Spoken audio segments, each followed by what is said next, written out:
You have to be tough as a damn boot to be good, because you have to stand your ground when you need to stand your ground, and you have to be able to say no when it's time to say no, and you have to mean it. And so then you have to think and plan strategically so that when you're going to say no, you can mean it and it will stick. You know, and that takes a certain amount of integrated malevolence, I would say. And once it's integrated, it's not malevolence, it's strength. It's strength of character. It's the ability to stand your ground. And you have to cultivate that. And you cultivate that, at least in part, by telling the truth. And so you take your place in the world as a decent person and as a decent citizen, and you play the hierarchical game properly. And that is to stand up straight with your shoulders back. It's like the world's an onslaught. You've got the tyranny of culture to deal with. You've got the catastrophe of nature. You've got your own damn malevolence and ignorance, right? All coming at you, plus the incredible, complicated, indeterminate potential of the future. That's all coming at you, and it's all your responsibility. And you can cringe away from it and be afraid of it and be victimized by it and be bitter and cynical about it. And no wonder, because it can be painful. Or you can turn around and you can say, man, bring it on, because there's more to me than there is to the catastrophe. And this is what I discovered from looking at what I looked at. I looked at the darkest things I could look at, really, for 30 years. I was really a lot of fun to be around, I can tell you. I looked at the darkest things that I could think of, right? Not only what happened in Auschwitz and what happened in the Gulag, but personal issues. You know, it's like I wasn't so much interested in the totalitarians as a group. I was interested in the people who undertook the terrible acts that the totalitarians required. You know, the people who, I was just rereading Ordinary Men, and it was a story about a police battalion in Poland that trained ordinary policemen to take naked pregnant women out into the fields and shoot them in the back of the head. It takes a lot of training, by the way, before you can bring yourself to do that. And you aren't the same person by the end of it. It's pretty goddamn horrific. You know, and I was trying to figure out, what would it be like to be that person? Because we are that person. And then what would it be like to not be that person, right? To refuse to do that, to not participate in that. You know, and what I discovered by making that totalitarian proclivity personal was that there's more to us than there is to the horror. As nature is, bent on our destruction, bad as culture is, tyrannical and bloody, back as far as you can look, as malevolent as you are in the darkest part of your heart, and that's plenty malevolent, the possibility that's within you that can well up, the courage and the truth and the ability and the skill and the willingness to set things right, if you are willing to set them right, is more powerful than all of that. And so it's so interesting. It was proof for me of an old saying I read from Carl Jung. It's an alchemical motif, in stir qualinus inventur, which is what you most want to be found will be found where you least want to look, essentially. And it's so interesting because it means that if you're willing to turn around and to stand up, say, and stand up straight and face the darkness, like fully, what you discover at the darkest part is the brightest light. And that's something that's so much worth discovering, because there's going to be terrible darkness in your life. And it's going to make you cynical and bitter. And it could easily be that you're just not looking at it enough. Because if you looked at it enough and you didn't shy away and you brought everything you had to bear on it, you'd find that there was more to you than there was to the horror. You know, I watched my father-in-law. I'll end with this. And you know, you don't know, because you're not bringing your A game to the table with all that cynicism and bitterness and resentment and willful blindness and avoidance. Maybe you're playing at 60%. It's not good enough, because there's too much of what's bad for 60% to be good enough. It's like you need 90% or 95% or 100%. When about 15, 20 years ago, my mother-in-law developed frontal temporal dementia, which I wouldn't recommend. You know, it's one of those degenerative neurological diseases like Alzheimer's, and those bloody things like they're in the top echelon of awful. You know, you watch a person deteriorate before your eyes. It's a lengthy, lengthy death. And it was slow. And her husband, he lived in this little town that I grew up in, about 3,000 people. And he was quite a character, man. Everybody knew him. I bought him a Foghorn Leghorn t-shirt once, because that's kind of what he was like. He was loud and sort of bombastic, but he stood up straight, I can tell you. And he played the fool a little bit, mostly for the amusement of people, but he was no damn fool. And I always admired him and liked him. And the feeling was mutual, thank God, since I married his daughter. And, you know, he drank a lot with his crazy friends up in northern Alberta, and he wasn't at home a lot because he was working a lot. And you know, he was kind of a party animal about town, but a good businessman and a good man. And then his wife got sick, and they moved to another town. And, you know, he took care of her for like 15 years. It was unbelievable as she deteriorated, you know, and she got more desperate to have him around, and her love for him never went away. Even as she lost herself almost completely, she would always light up when he came into the room, you know. And he took care of her right till within weeks of her death. He had to finally put her in an old folks' home because he was no longer strong enough to lift her up from the chair. And we interacted with him a lot, you know, because we were trying to help him figure out how to cope. And we had signs put up in the house, electronic signs that would tell her when he was leaving, so that she would know where he went. And we had recordings in the bathroom so that she knew what to do when she went into the bathroom. And we tried to do everything we could to not make this absolutely bloody, atrocious experience complete hell.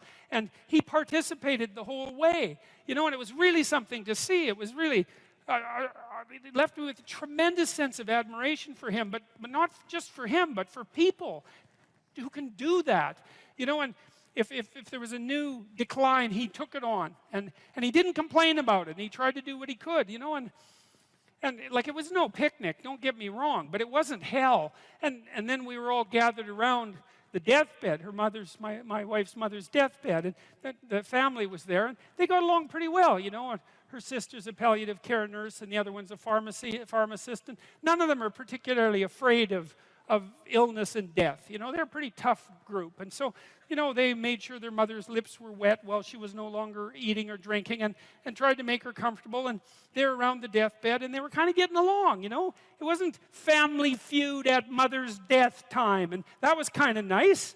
And she died, and that was that. But it wasn't just that, because the fact that the family had coped with it well and nobly and honorably, I would say, brought them together. They were closer afterwards than they were before. And they all had more respect for their father. And then in the old folks' home, he met another woman who had a husband there who had Alzheimer's, and they got to know each other, you know. And he died after a while, and she died after a while, and then a few months later they started going out, and then eventually they had a relationship, and now they live together. And so he gained something. Like, it wasn't that he replaced what he lost, you know what I mean? Because he still has pictures of his wife up in his house, and she was the love of his life, and that's not going away. But, you know, his family respected him more, and everybody pulled together more, and it wasn't hell at the deathbed, it was just tragedy, and the family pulled together more. And that was a good example of how you can extract at least a certain amount of light out of what's dark, even at a personal level.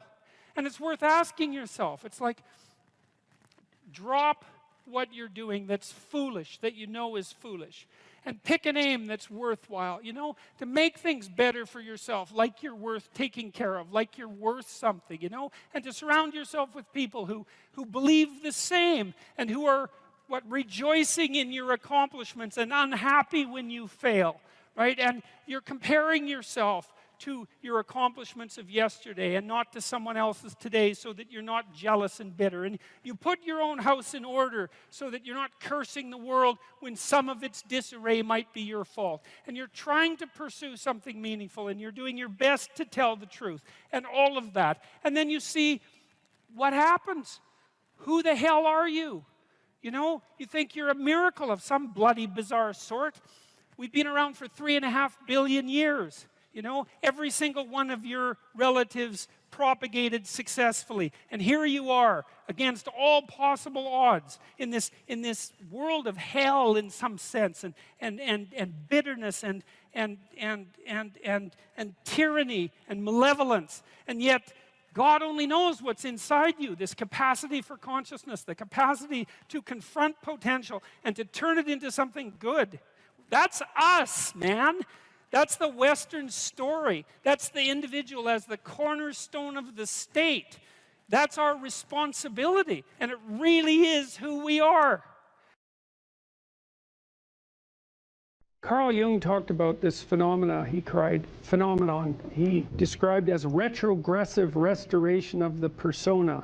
It's a complicated idea, but basically what it means is that sometimes you take a leap forward and you learn some things, but you can't catalyze a new identity, so you try to go back and hide in your old identity. And that actually doesn't work, because, well, things have changed and you've learned something, and that isn't who you are anymore. And so it's like you have to cut parts of yourself off in a destructive manner to fit back into the person that you were. Now what happens here is that Pinocchio escapes from this tyrannical situation and undergoes this descent into chaos, but he tries to go back home. He tries to go back to what he was, and he can't do that anymore. His father isn't at home anymore. And so when he goes home, he finds that there's no home there. Now, this happens to people sometimes, and it's often a shock to them. So they'll often stay under the thumb of their father. And you think, well, why would someone do that? Because it means they're subject to the tyrannical judgment of their father. They're always concerned about what their father would think, or whether their father approves of them, and so forth. And you think, well, that's got to be an unpleasant place to be. Why would you do that? Freud said, for example, that no one could be a man unless his father had died. And Jung said, yes, but that death can take place symbolically. Okay, so there's that part of the idea. And then another part of the idea is, one of the times in your life when you actually realize that you're an individual is when you'll go and ask your parents something, and you'll realize they actually don't know any more about what you should do than you do. And that sucks. And that's partly why people are often willing to maintain a tyrant-slave relationship with their father. It's like, on the one hand, you have to be inferior in a relationship like that. You know, you've always got the judge watching you. But on the other hand, there's always someone who knows what to do. There's always someone standing between you and the unknown that you can go ask, what should I do? Well, at some point, you'll realize that the reason you can't ask that anymore is because they actually don't know any more than you do.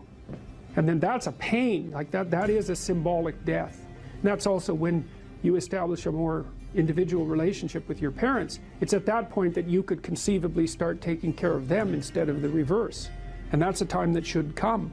But you have to let that image of perfection go. And that exposes you. Well, that's what happens here. You know, Pinocchio goes home and he wants things to be the way they were, and he wants to stay under the careful care of the benevolent father. But that's no longer possible. He's past that point, and that's why the father has disappeared. And so Geppetto has gone off to look for Pinocchio because he also needs his son, but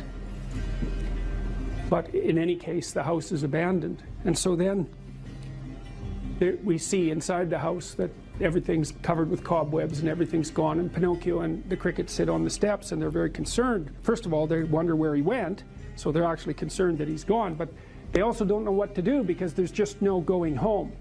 And so, you know, that's also the case that once you hit a certain point in your development, well, it's the same thing we already talked about. The answers that you're looking for are not going to be found in your parents' house. It's as simple as that. Now, you could artificially maintain your dependency, but, you know, if you do that for too long, things get pretty ugly.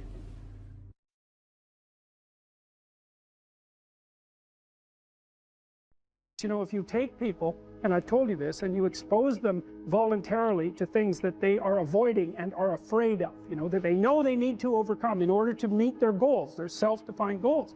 If you can teach people to stand up in the face of the things they're afraid of, they get stronger. And you don't know what the upper limits to that are, because you might ask yourself, like, if for 10 years, if you didn't avoid doing what you knew you needed to do, by your own definitions, right, within the value structure that you've created, to the degree that you've done that, what would you be like? Well, you know, there are remarkable people who come into the world from time to time, and there are people who do find out over decades-long periods what they could be like if they were who they were, if they spoke their being forward. And they get stronger and stronger and stronger, and we don't know the limits to that. We do not know the limits to that. And so you could say, well, in part, perhaps the reason that you're suffering unbearably can be left at your feet, because you're not everything you could be, and you know it. And of course, that's a terrible thing to admit, and it's a terrible thing to consider, but there's real promise in it, right? Because it means that perhaps there's another way that you could look at the world, and another way that you could act in the world, so what it would reflect back to you would be much better than what it reflects back to you now. And then the second part of that is, well, imagine that many people did that, because we've done a lot as human beings. We've done a lot of remarkable things, and I've told you already, I think before, that today, for example, about 250,000 people will be lifted out of abject poverty, and about 300,000 people attached to the electrical power grid. We're lifting people out of poverty collectively at a faster rate that's ever occurred in the history of humankind by a huge margin. And that's been going on unbelievably quickly since the year 2000. The UN had planned to have poverty between 2000 and 2015, and it was accomplished by 2013. So there's inequality developing in many places, and you hear lots of political agitation about that. But overall, the tide is lifting everyone up, and that's a great thing. We have no idea how fast we can multiply that if people got their act together and really aimed at it. Because, you know, my experience is with people that we're probably running at about 51% of our capacity. I mean, you can think about this yourselves. I often ask undergraduates how many hours a day you waste, or how many hours a week you waste, and the classic answer is something like 4 to 6 hours a day. You know, inefficient studying, watching things on YouTube that not only do you not want to watch, that you don't even care about, that make you feel horrible about watching after you're done. That's probably 4 hours right there. You know, you think, well, that's 25 hours a week, it's 100 hours a month, that's 2.5 full work weeks, it's half a year of work weeks per year. And if your time is worth $20 an hour, which is a radical underestimate, it's probably more like 50 if you think about it in terms of deferred wages. If you're wasting 20 hours a week, you're wasting $50,000 a year, and you are doing that right now. And it's because you're young, wasting $50,000 a year is a way bigger catastrophe than it would be for me to waste it, because I'm not going to last nearly as long. And so if your life isn't everything it could be, you could ask yourself, well, what would happen if you just stopped wasting the opportunities that are in front of you?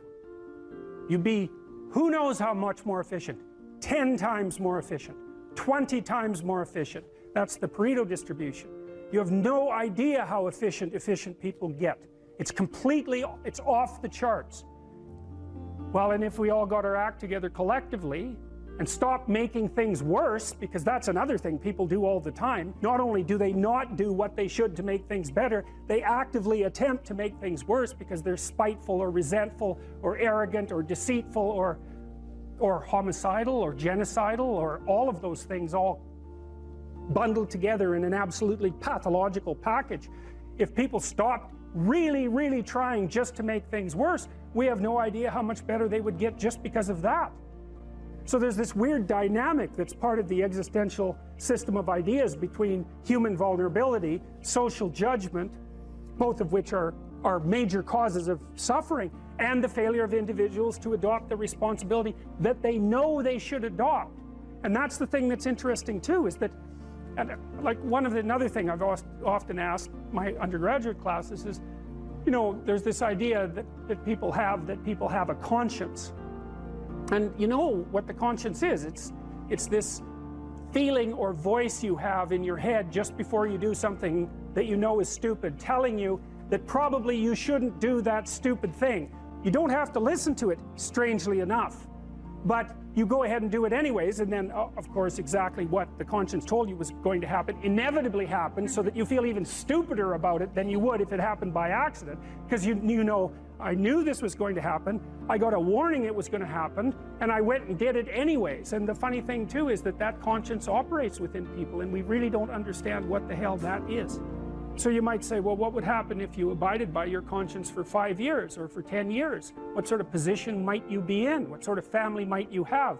What sort of relationship might you be able to forge? And you can be bloody sure that a relationship that's forged on the basis of who you actually are is going to be a lot stronger and more welcome than one that's forged on the basis of who you aren't.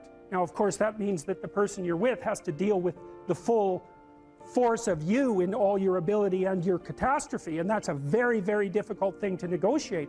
But if you do negotiate it, well, at least you have something, you have somewhere solid to stand, and you have somewhere to live, you have a real life, and it's a great basis upon which to bring children into the world, for example, because you can have an actual relationship with them instead of torturing them half to death, which is what happens in a tremendously large minority of cases. Well, it's more than that too, because, and this is what I'll close with, and this is why I wanted to introduce Solzhenitsyn's writings to you. You see, because it isn't merely that your fate depends on whether or not you get your act together and to what degree you decide that you're going to live out your own genuine being. It isn't only your fate, it's the fate of everyone that you're networked with. And so, you know, you think, well, there's 9 billion, 7 billion people in the world. We're going to peak at about 9 billion, by the way, and then it'll decline rapidly. But 7 billion people in the world, and who are you? You're just one little dust mote among that 7 billion, and so it really doesn't matter what you do or don't do. But that's simply not the case. It's the wrong model, because you're at the center of a network. You're a node in a network. Of course, that's even more true now that we have social media. You'll know 1,000 people, at least, over the course of your life. And they'll know 1,000 people each, and that puts you one person away from 1,000,000, and 2 persons away from 1,000,000,000. And so that's how you're connected. And the things you do, they're like dropping a stone in a pond. The ripples move outward, and they affect things in ways that you can't fully comprehend. And it means that the things that you do and that you don't do are far more important than you think. And so if you act that way, of course, the terror of realizing that is that it actually starts to matter what you do. And you might say, well, that's better than living a meaningless existence. It's better for it to matter. But I mean, if you really asked yourself, would you be so sure if you had the choice? I can live with no responsibility whatsoever. The price I pay is that nothing matters. Or I can reverse it and everything matters. But I have to take the responsibility that's associated with that. It's not so obvious to me that people would take the meaningful path. Now, when you say, well, nihilists suffer dreadfully because there's no meaning in their life, and they still suffer, yeah, but the advantage is they have no responsibility. So that's the payoff, and I actually think that's the motivation. Say, well, I can't help being nihilistic. All my belief systems have collapsed. It's like, yeah, maybe. Maybe you've just allowed them to collapse because it's a hell of a lot easier than acting them out. And the price you pay is some meaningless suffering, but you can always whine about that and people will feel sorry for you, and you have the option of taking the pathway of the martyr, so that's a pretty good deal, all things considered, especially when the alternative is to bear your burden properly and to live forthrightly in the world. Well, what Solzhenitsyn figured out, and so many people in the 20th century, it's not just him, even though he's the best example, is that if you live a pathological life, you pathologize your society. And if enough people do that, then it's hell. Really, really. And you can read the Gulag Archipelago if you have the fortitude to do that, and you'll see exactly what hell is like. And then you can decide if that's a place you'd like to visit, or even more importantly, if it's a place you'd like to visit and take all your family and friends, because that's what happened in the 20th century.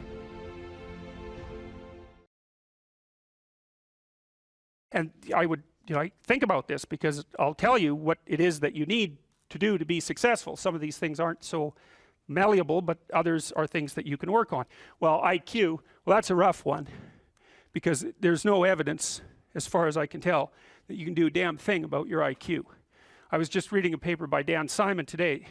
It's a relatively recent review. Dan Simon did the invisible gorilla stuff, and he was looking, because there's all these companies that claim that these online brain training exercises can produce cognitive improvements, and he reviewed the literature again, and I've reviewed that literature like 6 times in the last 15 years, because I keep hoping that someone will crack the problem, but it's always the same answer. It's like, you do brain training games, you get better at the game, a lot better at that game. You get slightly better at similar games, but distal games that are still heavily cognitively loaded doesn't affect your performance at all. Zero, none.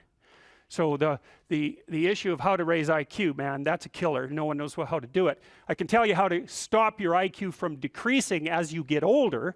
That's not so bad, because it does that. Fluid IQ decreases from the time you're 20 and pretty rapidly. It's physical health is the best preventative. So exercise, physical exercise. Weirdly enough, you know, you think, well, why? Well, your brain uses oxygen like mad, right? And it needs to be kept clean and well oxygenated. And physical exercise, both like weightlifting, so anaerobic and aerobic exercise, both seem to be very, very effective at staving off cognitive declines across the lifespan. So that's a really useful thing to know, because that's the only thing we know that does that. So then the next best predictor of lifetime success is conscientiousness. Well, so, and of the two aspects of conscientiousness, say orderliness and industriousness, the better predictor is industriousness. So the question is, well, what can you do about your industriousness? And the answer to that is, well, that's kind of rough too, because there's a strong genetic component. But you can work on micro habits with regards to your conscientiousness. And I think the best micro habits, this is partly to do with this future authoring program processes, I think the best thing you can do with regards to your conscientiousness is to set up some aims for yourself, goals that you actually value. And the future authoring program helps people do that. And basically, it does a situational analysis of, it helps you do a situational analysis of your life more than a psychological analysis, I would say. And so the questions are something like, well, all right, you're going to have to put some effort into your life. And you need to be motivated to do that. And so what are the potential sources of motivation? Well, you could think about them in the big five manner. You know, if you're extroverted, you want friends. If you're agreeable, you want an intimate relationship. If you're disagreeable, you want to win competitions. If you're open, you want to engage in creative activity. If you're high in neuroticism, you want security. Okay, so those are all sources of potential motivation that you could draw on, that you could tailor to your own, you know, your own personality. But then there are dimensions that you want to consider your life across. And so we ask people about, well, you know, if you could have your life the way you wanted it in 3 to 5 years, if you were taking care of yourself properly, you know, what would you want from your friendships? What would you want from your intimate relationship? How would you like to structure your family? What do you want for your career? Well, how are you going to use your time outside of your job? And how are you going to regulate your mental and physical health, and maybe also your drug and alcohol use? Because that's a good place to auger down, you know, because alcoholism, for example, wipes out, you know, 5 to 10% of people. So you want to keep that under control.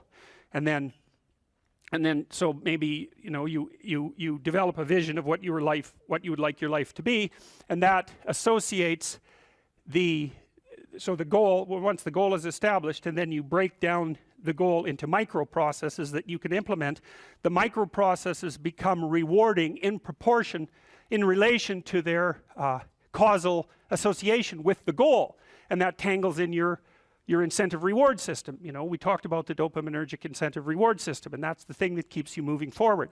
And the way it works is that it works better if it produces positive emotion when it can see you moving towards a valued goal. Okay, well, what's the implication of that?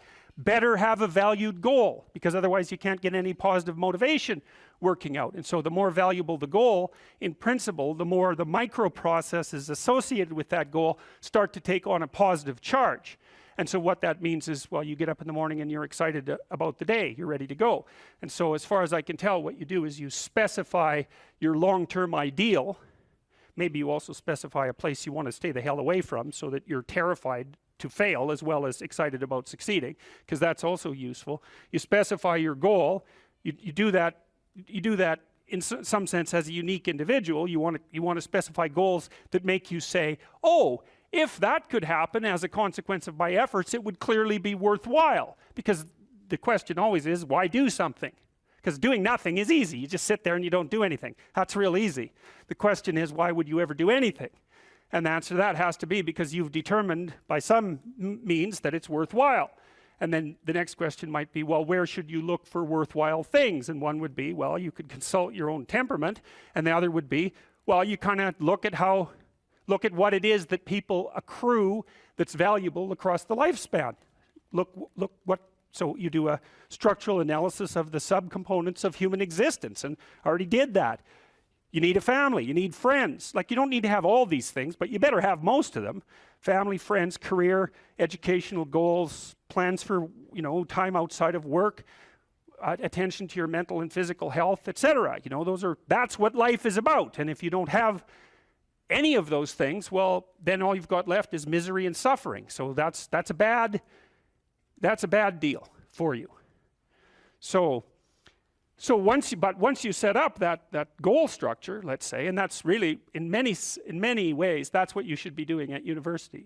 That's exactly what you should be doing, is trying to figure out who it is that you're trying to be, right? And you aim at that, and then you use everything you learn as a means of building that person that you want to be. And I really mean want to be. I don't mean should be, even those things are going to overlap.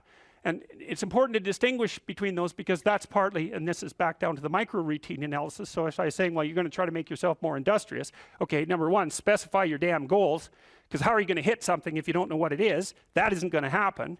And often people won't specify their goals too, because they don't like to specify conditions for failure. So if you keep yourself all vague and foggy, which is real easy, because that's just a matter of not doing as well, then you don't know when you fail. And people might say, well, I really don't want to know when I fail because that's painful. So I'll keep myself blind about when I fail. That's fine, except you'll fail all the time then. You just won't know it until you've failed so badly that you're done. And that can easily happen by the time you're 40.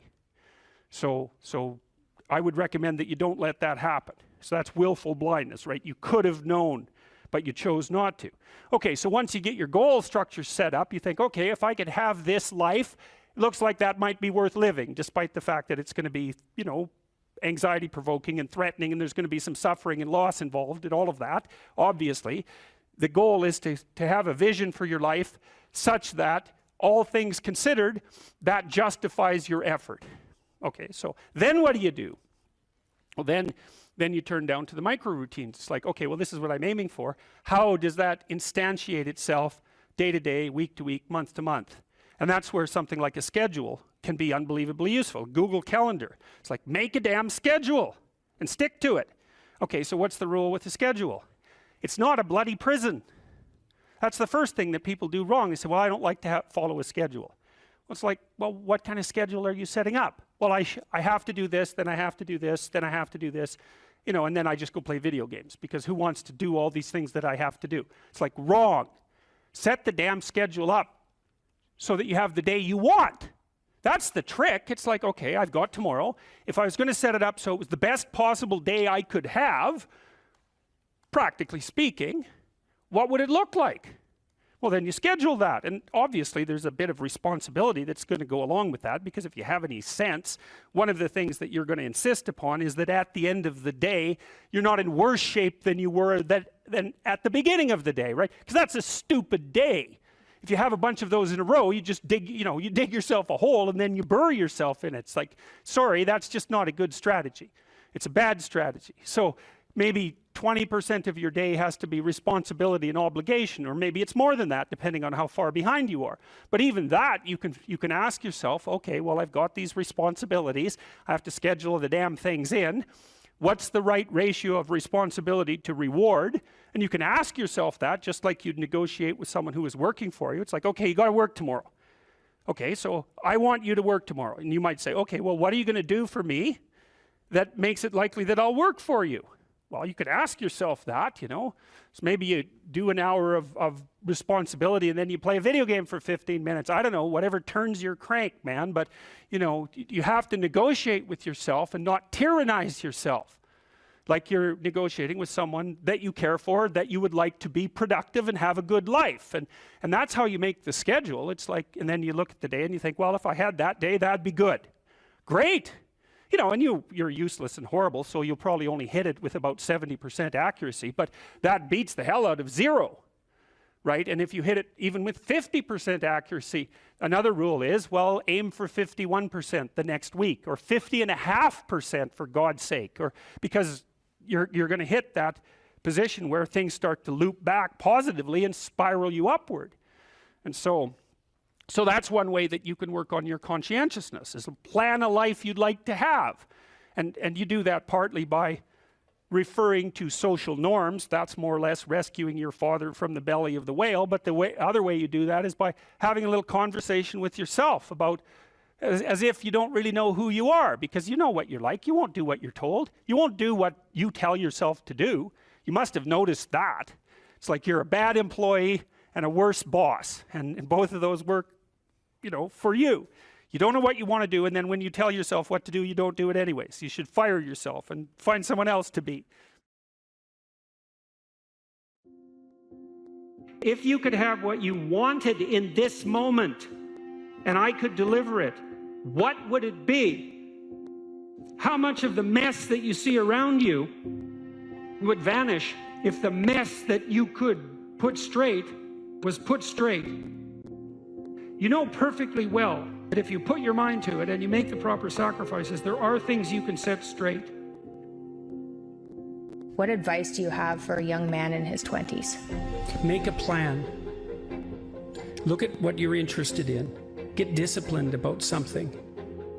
Allow for the possibility that you have something important to contribute to the world, and that the world would be a lesser place without that contribution. Don't be afraid of taking on responsibility. It's where you find what sustains you in your life. You can take on too much responsibility. You have to be cautious in that regard, but that's a less common problem than not taking on enough. A lot of the things that people regard as traps are actually the means to their life. You have to understand that you're not your own servant, so to speak. You're someone that you have to negotiate with, and you're someone that you want to present the opportunity of having a good life to. And that's hard for people because they don't like themselves very much. You have to believe that your action has some redemptive possibility, because why would you do it otherwise? And you might say, well, I kind of believe that. It's like, well, that's not good enough. You know, you kind of got to throw yourself all into it. And what's the cost anyways? It's not like you're going to get out of this alive. So you're pretty much all in, whether you want to be or not. And maybe if you were voluntarily all in, things would be a lot better than they are.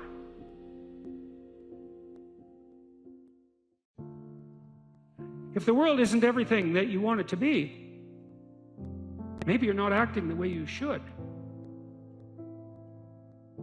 One of the things people do to buttress themselves against failure is to never let themselves really gain clarity about what they need and want. Let's say you try something, but you only do it half-heartedly. And then you fail, and you think, well, I didn't really fail because, you know, I held a bunch back in reserve, and so I didn't get what I wanted, but maybe had I been all in, I would have. And so you don't have to upbraid yourself too much for the failure. Now, it's a catastrophic way to live, to sit on the fence and to not commit, because instead of risking the possibility of failure, you engage in what's essentially the absolute certainty of failure. Because if you want something worthwhile and difficult, which you probably do if you want to have an adventure and go somewhere, then what's the chance you're going to get it if you're halfway in? You can't be halfway in, but that sort of protects you against failure, because you can tell yourself, well, if I tried, I could have done it. It's like, you know, you tell yourself that 200 times and your life's over. Better have a valued goal, because otherwise you can't get any positive motivation working out. And so the more valuable the goal, in principle, the more the micro processes associated with that goal start to take on a positive charge. And so what that means is, well, you get up in the morning and you're excited about the day, you're ready to go. And so as far as I can tell, what you do is you specify your long-term ideal, you specify your goal. You do that in some sense as a unique individual. You want to specify goals that make you say, oh, if that could happen as a consequence of my efforts, it would clearly be worthwhile. Would it really be so terrible if my life wasn't miserable? Would it be so terrible if I got what I wanted and needed, especially if I was doing that in the best possible way? Well, there isn't anything better to have than a problem that's worth solving, like that's really worth solving. right? And so the more of that you take on, the more you have a reason to get out of bed in the morning, no matter what. Like, I'm getting up, I'm trudging forward. Doesn't matter what I'm suffering from. I've got things that need to be done. They're necessary. And that gives you that sense of purpose that is the antidote to bitterness. So, yeah, there's lots of reasons to, because I've thought for a long time, imagine you have a choice in front of you, because you do. So here's the choice. Your life is either meaningful or meaningless. Okay, so let's go through the meaningless part first. Because you think, well, of course I don't want it to be meaningless. It's like, yeah, just hold on a second. Nothing you do matters. And so impulsive pleasure is the order of the day. No responsibility. You can do whatever you want. It's like Pleasure Island in Pinocchio, right? Or it's like Neverland in Peter Pan. You're still a kid. You can play all the time. Yeah. Impulsive pleasure and no responsibility. That's the reward for meaninglessness. Well, but then the other side is, okay, well, let's say you want your life to be meaningful. It's like, okay, then what you do matters. It actually matters, right? Make a mistake, hurts you, hurts your family, hurts the world in a deeper way than you think. And you have to be awake to that. And then you have to take it on yourself. Yeah, well, we're not animals in a zoo. Like, we're not camels in a zoo. We're not herbivores, and just because we have enough straw doesn't mean we're going to lose our unbelievable capacity for destructive creation. And we don't know how to harness that. And I've been trying, I suppose, in some sense to meet that desire for a call to adventure with what I'm writing and with my lectures and to use responsibility in this moral domain as a battle that's of sufficient intensity to engage young people in particular property. It's like, get yourself together, see how difficult that is, see what you can do, put yourself together, stop doing the things you know to be wrong, and see what happens. Put yourself together. And there's been an unbelievable response to that. And I think it's harmless in some sense, or as harmless as such things can be, because it is focused. It's like, change you. Leave the other people alone. Or if you want to change them, maybe you can do it through example. But they're not the problem. You have enough problems with yourself. It's like, well, what are you complaining about? You've got enough to eat. It's like, fair enough, who wants to starve, right? And so it's even hard to fight against. Well, I should be grateful for that. And yes, you should. But it's not enough. And you think about where we came from, our ancestors, what they struggled against. And from the time we were, from our animal forebears all the way up to where we are now, whatever we're made for, it's not Twinkies and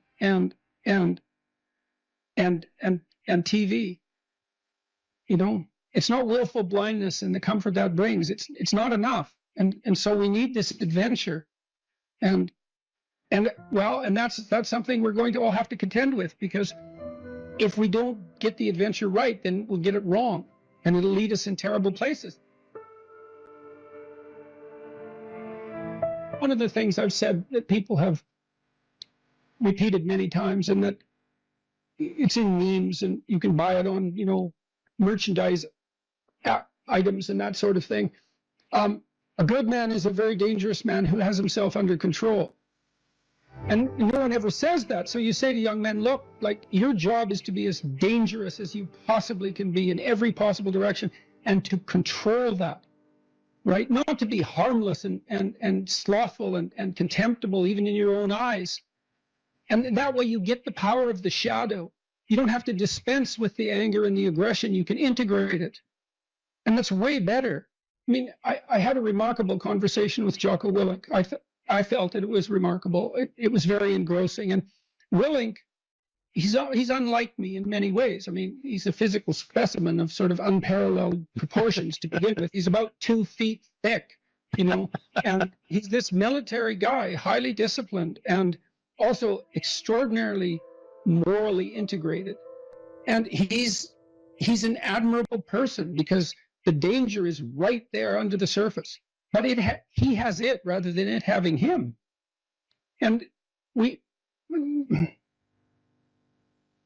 we're uncomfortable with the idea that that's the proper route for socialization. We teach our children, try to teach our children that only, cooperative games are acceptable. And they know in their hearts that that's a complete bloody lie.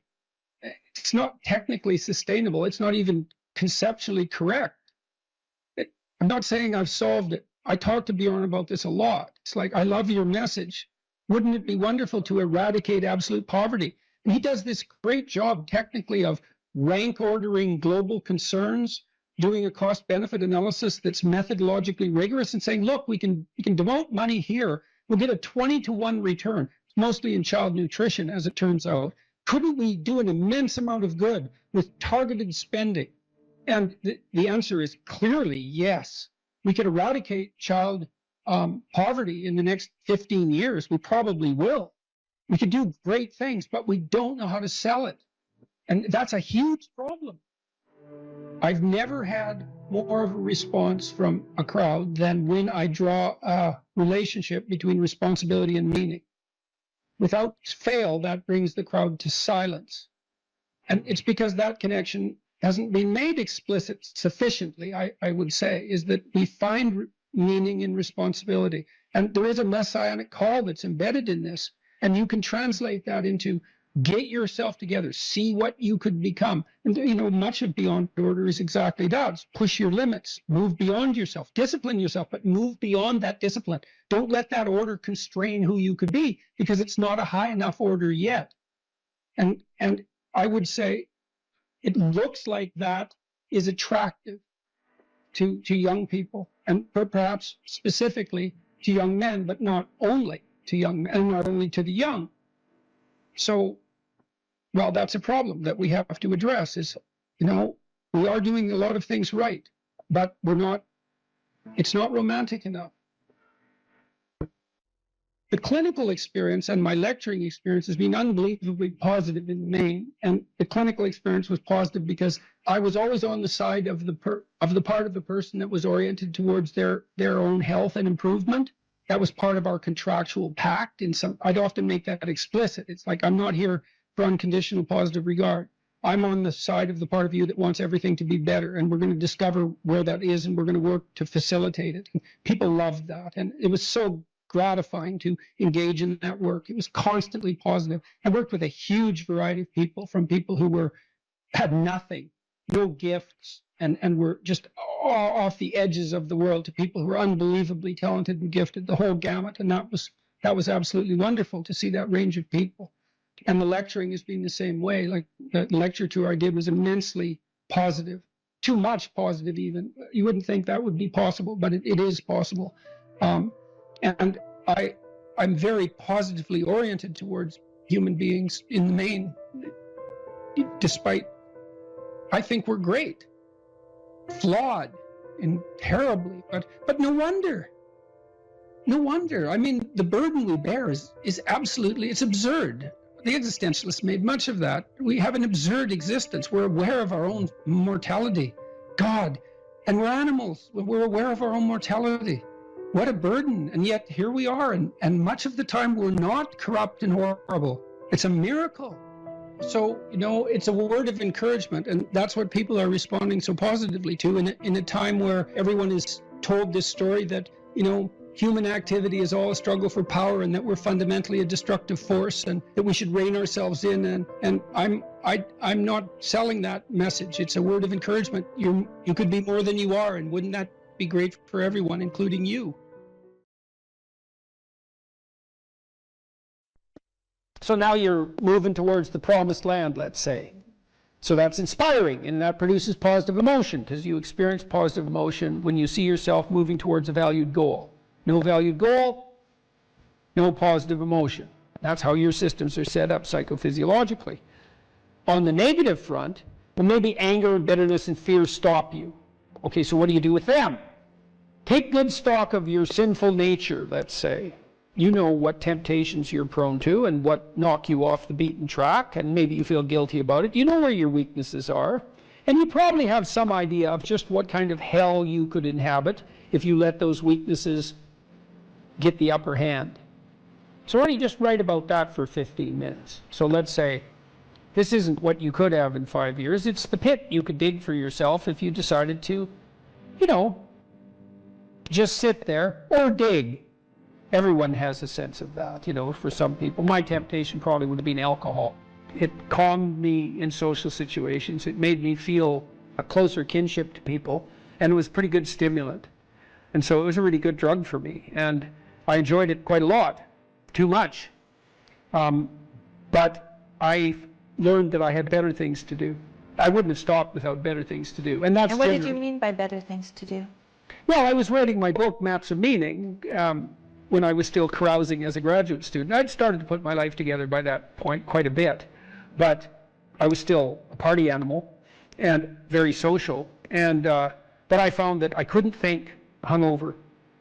And not only that, I couldn't handle the emotional tension of what I was dealing with intellectually. It was too, because you know, if you're hungover, your emotions are more sensitive, especially your anxiety. And the work I was doing was way too demanding emotionally because I was dealing with historical atrocity, and the motivations for that was just too damn dark, you know, to be dealing with hungover. Plus, once I had written a fair bit and was editing, once you've edited your work to a substantial degree, you have to use finer and finer gradations of judgment to continue to improve it. And if you're fuzzy-minded at all, if you've impaired your judgment, when you edit, you can make it worse, not better.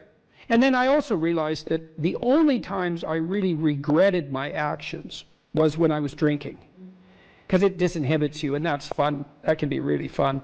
But I'd wake up the next day and think, yeah, I was a little too provocative. I was a little too aggressive. I was a little too mean-spirited in my wit, a little too egotistical, or maybe more than a little on all of those fronts. A little careless in my choice of partner, a little uncontrolled in my social behavior in places I shouldn't have been, because, you know, I was starting to, well, I was a graduate student and a teacher by that point, and I was interacting with professors, say, in the social milieu. Responsibility grew. Yeah, well, it wasn't the time to be drunk.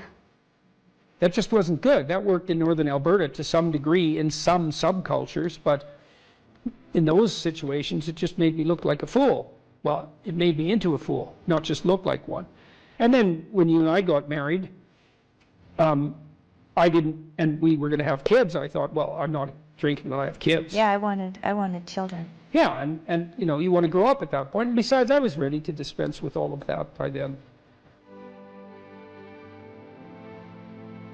In any case, so you can imagine the hell you could inhabit. And then the advantage to that is, see, people are often afraid of moving forward, and no wonder.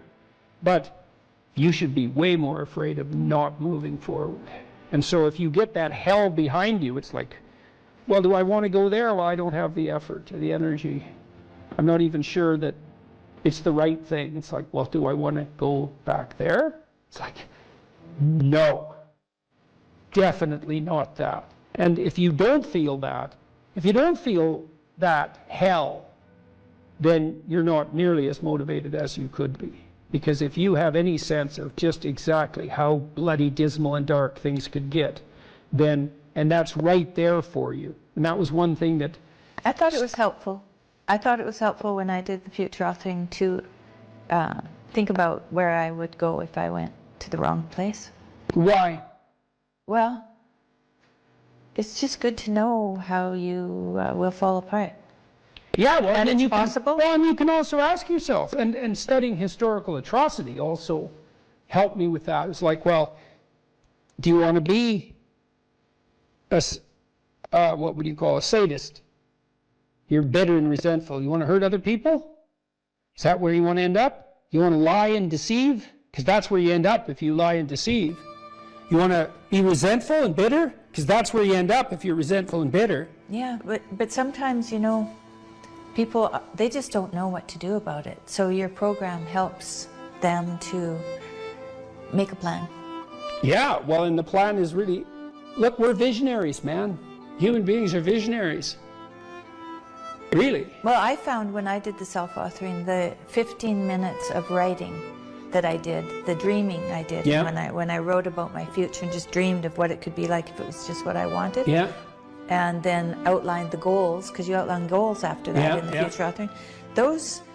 things that I had identified appeared in my life. Those, Yeah, well, and that was quite shocking to well, me. the thing is, you look at the world through a goal-directed framework, and so when you switch your goals, what appears to you in the world switches.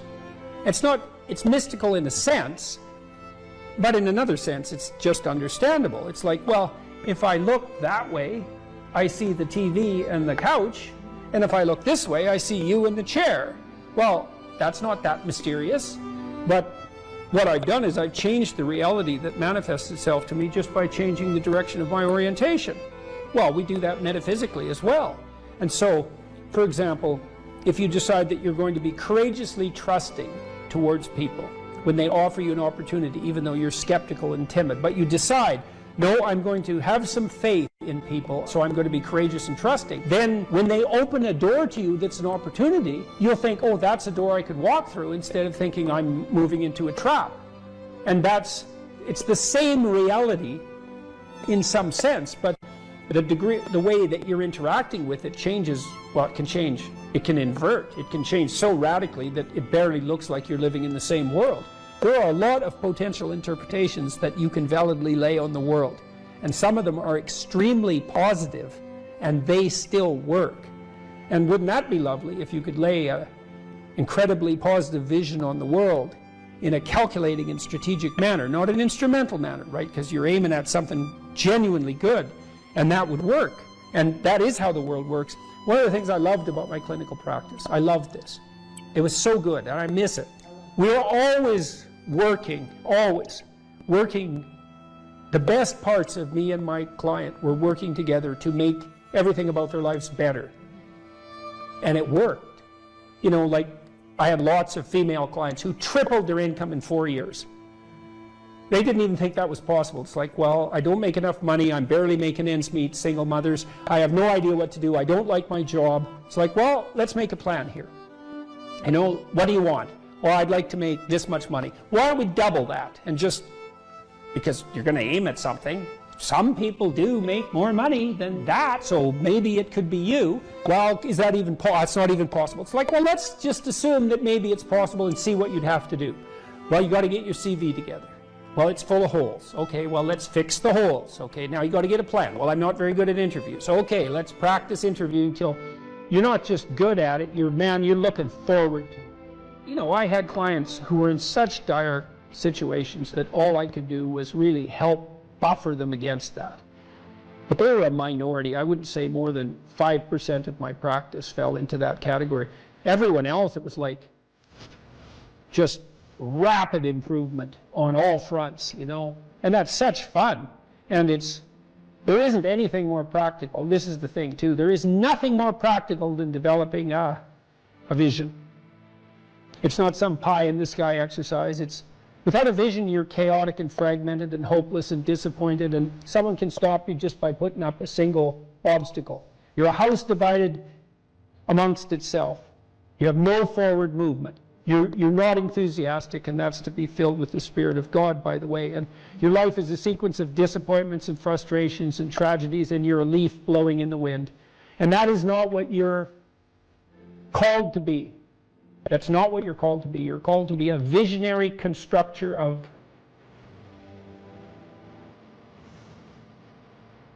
the paradisal vision. Mm-hmm. Really, that's who you are. Terrible as that is to apprehend. And so, Well, what do we have to lose? we already will lose everything we have to lose. Yeah. Right? We're all in this game, man. So there's, whether you want it to be this way or not, you are betting everything on your life.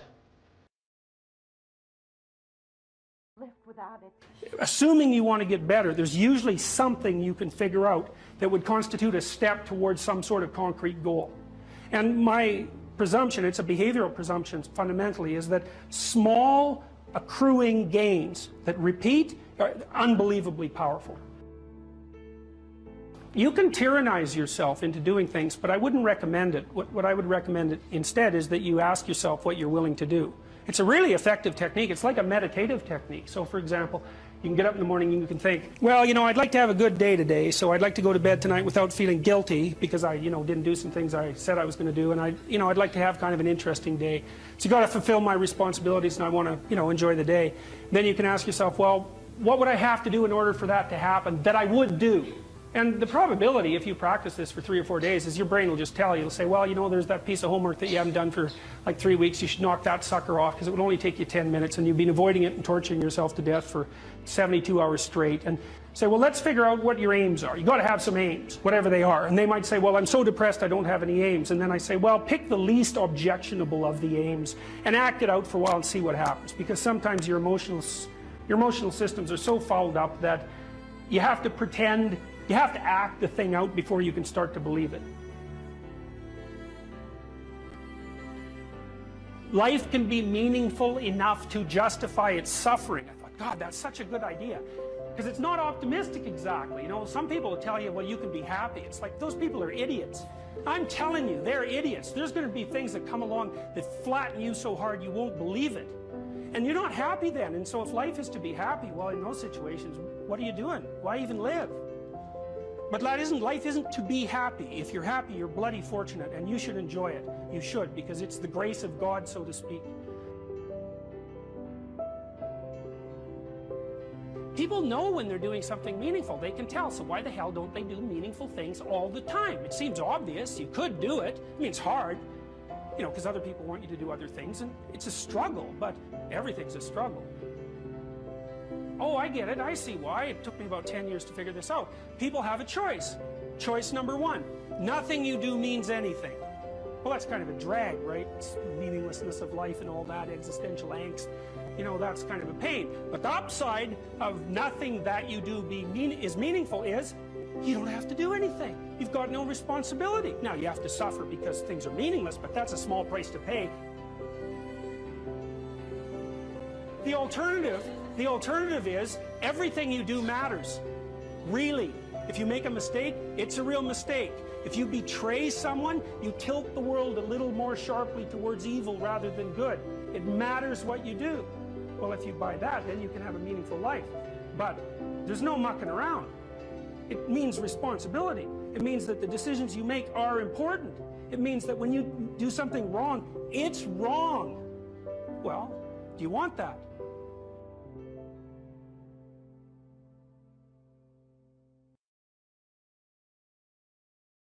What do you think of the skills that people should start to develop in their 20s in general to make them better human beings, more potentially open to success financially, relationship, health-wise? What are 2 or 3 things that everyone should focus on in their 20s? Well, it certainly doesn't hurt to be in good physical condition. So we can walk through it. Stop drinking too much. How do you know if you're drinking too much? You regret what you do when you're drinking. It's interfering with other important goals. It's causing you financial distress. It's getting you in trouble with your friends or your family. It's getting you in trouble with the police. Okay, so stop abusing substances if you can, right? If you see that they're hurting you. And alcohol is particularly pernicious in that regard. So physical health, are you in decent shape? Are you strong and coordinated? And if you're not, well, you'd be better if you were. You'd feel better, you'd be more effective, you'd live longer, you'd be less sick. And you really see that mount up. Like if someone's been in shape once in their life, they age way better. And it's also a really good way of maintaining your cognitive ability. Like, you know, you hear about those exercises that you can do online to make you smarter and keep your cognitive ability intact. Yep. Those don't work. There's no evidence that they work. People keep saying that they make you smarter, they maintain your cognitive function. Psychologists have studied that for 50 years, hoping that one of those things will work. Trying all sorts of creative tacks, they don't work. Exercise works. Cardiovascular and weightlifting, you start to decline in your fluid intelligence at about the age of 25. And it's a linear trend downhill, and it can accelerate as you get older. It's just like this, quite ugly. If you exercise, you stave that off. So that's really useful. Maintain your relationships and foster them. So when I look at successful people, they're really good at something. They're reliable, right? You can count on their word. They're generous, and they have a wide connection network, which becomes more and more valuable as you get older. Yeah. So it's one advantage that older people really have over younger people. They have a connection network, and a connection network is Huge. well, you could be connected to 1,000 well-connected people. Okay, that means you are connected to the entire world. Right, it's unbelievably valuable. And that's one of the things that's so absolutely remarkable about the situation that I'm in right now. As far as one of the great benefits is I can contact pretty much anybody and they'll talk to me. It's like, really? That's so cool. I'm interested in infrastructure for reasons I won't get into, but I'm interested in infrastructure development.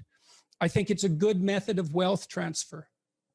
It's a good solution to the problem of inequality and employment.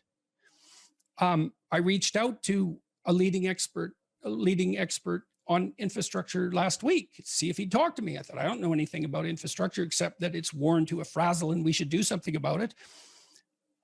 You know, he agreed to talk. And having a connection network is of inestimable value. It's huge. Reliability, generosity, you can work on both of those. Philosophical sophistication, it's very useful because it orients you properly. You have a sophisticated sense of the world. You find, for example, that doing things for other people is actually more rewarding than virtually anything else you can do. Right. You know, and you hear you should be of service to other people. Well, if you actually watch yourself, you pay attention to yourself and you do something that helps someone else and it genuinely helps them, I defy you to find another experience that is that satisfying. It's actually quite stunning how satisfying that is. And so that's a very useful thing to realize. And why is helping another person the most satisfying thing for probably most people if they're, you know, out of their ego of like, I want to buy more things to make me happy in this moment? Why is that such a satisfying thing for human beings? There's no better life strategy. I mean, imagine, I could give you a quick sort of technical example. So imagine I take two people and I say, okay, I'm going to give you $100 and you have to give some of it to the person right beside you. And they can either agree or disagree with the split, but if they disagree, you don't get anything. Okay, so a classical economist would say that the person should take the 100, offer the person next to them $1, and the person should accept it because why not? They get $1 instead of nothing. And that's the solution. But what happens is that if you don't offer that other person something close to 50-50, they're likely to tell you to go to hell. Yes, very. And then you get nothing. You get nothing too. You think, well, why would people do that? Because they just reject $50 and who cares? And the answer is, well, we don't just play one game with other people. We play a repeating game. And so imagine we did this. So imagine it's a crowd and they're all watching you. And I offer you $100 and you have to share it with the person next to you. And you say, would you like to take $70? And the person says, well, I'm not sure that's fair to you, but if it's okay, yes. But then everyone else sees that. And now they all have an opportunity to pick who they're going to play with next. Well, you're not going to get picked last, are you? Remember what you told me? You didn't want to get picked last, right? I did not. Okay, so what you did was you turned yourself into an athlete. A machine. Okay. Always get first. Okay, great. So, but imagine we expand that game. Yes. And we say, you want to be the person that everyone wants to play with. Yep. Well, then all you have in your whole life is invitations to play. Well, how are you going to be that person? Be productive, straightforward, generous. Make everyone else better around you, and they're going to want to play with you. Absolutely. So there you go. And then you get to play. Yeah, exactly. Well, how is that not the best possible deal? It's clearly, see, so if the ethical argument is put properly, it is by far the most compelling argument. It's like, if you want to have everything you could possibly want and more, then be a good person. The better a person you are, the more likely that is to happen. That doesn't mean that you're completely protected against getting cut off at the knees, but there's no better strategy. That's it. And you can even think about it selfishly. And I talk about this to some degree in Beyond Order. Let's say that you want to be selfish. You think that's the best possible strategy. Why should I care about others? Okay, let's say you should only act in your own best interest. Well, then it's like, well, what's your best interest? Well, what does interest mean and what does you mean? What's in your best interest? Your best interest. 3 mysteries. What's best, what's interest? Okay. Well, there's you, but you aren't just you right now. You're you, and you tomorrow, and you next week, and you next month, and you in 5 years, and you in 10 years, and you when you're a pensioner. You're a community of selves stretched across time. And so if you were enlightened and selfish, you would act in a manner that would benefit that entire community across time. And I don't think that's any different than acting on the best possible part for other people. I think they're the same problem. So I think as soon as human beings discovered the future, we were no longer singular individuals. We're instantly each a community. And then the community ethic prevails. And the community ethic is, I want to win in a way that makes you win. That's the best possible victory. If I win and no one else wins, then what's the point? Well, you think it's a zero-sum game. It's either you or me, or maybe I want the comparative status. But I would say, even if you want the comparative status, let's say you're motivated by that. What would confer upon you, even hypothetically, more status than to be the most popular person while being chosen for games? I mean, you think about just think for a second about, because it struck me, that biographical piece. Alfred Adler, who is the psychologist that I talked to you about earlier, he said one of his claims was that many people have a stark memory that sets the course for their life. That's true. A few moments, an instance. Yeah. And you have exactly that. So Adlerian psychology would be of great interest to you, I suspect. Interesting. But partly, you see, what happened was you had a true revelation. You thought, if I'm being picked last, something is wrong. And that's absolutely right. It's unbelievably right. And you played it out first in the athletic domain, but you have to start somewhere. Right. So that's a good place to start. Jocko was telling me when we talked this week, he's this tough character, man. You know, and he could have, and I'm not telling tales out of school here, he could have been a criminal, no problem. And he knows that perfectly well. And I'm not saying, I'm not saying that as a slur on his character, partly because I believe the Nietzschean dictum that a lot of morality is just cowardice. And whatever he might be, he's not a coward. Right. And so, and just because you obey the laws doesn't mean you're moral, just might mean you're afraid. In any case, so the question is, well, what socialized this brute? Well, he was taught in the Navy SEALs. Take care of your team. That's your fundamental purpose. And he noted, and we had a long discussion about this, the successful guys, man, they've got your back. Wow. Right. That above all. Yeah. And if you aspire to a leadership position among those brutes, let's say, and you aren't someone they know to have your back, they're not following. This is the Peter Pan story, roughly speaking. Peter Pan is this magical boy. Pan is the god of everything, roughly speaking, right? And so it's not an accident that he has the name Pan. And he's the boy that won't grow up. And he's magical. Well, that's because children are magical. They can be anything. They're nothing but potential. And Peter Pan doesn't want to give that up. Why? Well, he's got some adults around him, but the main adult is Captain Hook. Well, who the hell wants to grow up to be Captain Hook? First of all, you've got a hook. Second, you're a tyrant. And third, you're chased by the dragon of chaos with a clock in its stomach, right? The crocodile. It's already got a piece of you. Well, that's what happens when you get older. Time has already got a piece of you. And eventually, it's got a taste for you. And eventually, it's going to eat you. And so Hook is so traumatized by that he can't help but be a tyrant. And then Peter Pan looks at traumatized Hook and says, well, no, I'm not sacrificing my childhood for that. So that's fine, except he ends up king of the Lost Boys. In Neverland, well, Neverland doesn't exist, and who the hell wants to be king of the Lost Boys?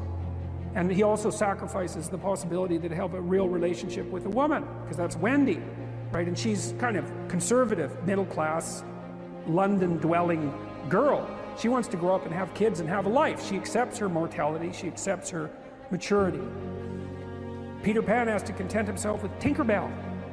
She doesn't even exist. She's like the fairy of porn.